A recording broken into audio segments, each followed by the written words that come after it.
মা ও ছেলের গল্প। মার ছোট এক ছেলে আসলো, তখন বাবা মারা গেছেন। মায়ে খামোয়াজ করতো, অন্য বাড়ির তো খামোয়াজ করিয়া পড়াশোনার উদ্দেশ্য আসলো যে জীবনে আমার ছেলেরে আমি বড় শিক্ষিত করমু আর বড় একজন অফিসার বানাইমু, এই উদ্দেশ্য মার। আর ছেলেরে তাই পড়াইলাও, পড়ানি আরম্ভ করলা।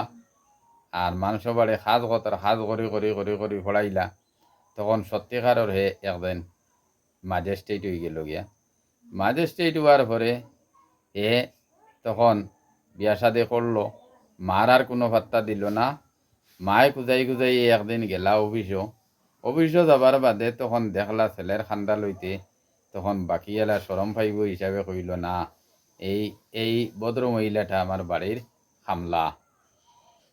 চিন্তা করতে নি যে মায় কিলা ফালিলা, কিলা ফড়াইলা, আর আই অফিসার হইয়া খান্দা লইতে সময় কর আমার খামলা বাড়ির বেটি।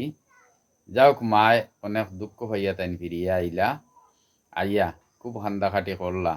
আর হে তার স্ত্রী নিয়া খুব সুখ শান্তিতে রইল। এই ধরনের সমাজের পরিস্থিতি ও ধরনের অবস্থা হয়, মা বাবার কোনো পাত্তা নাই। আর মা বাবা এত কষ্ট করি পড়াশোনা করার পরে চাকরি নরি পাবার বাদে আলগিয়া গেলাগি। সমাজও এই ধরনের অবস্থা যারা করে তারা সমাজের ধ্বংস করে। এই ধরনের জিনিস, এই ধরনের করাটা মা বাবারে বুলা, মারে বুলা সঠিক নাই। আমার এই ছোটো গল্প হইতে যদি শিক্ষণীয় হয় তা হইলে কমেন্ট, সাবস্ক্রাইব, শেয়ার করবা।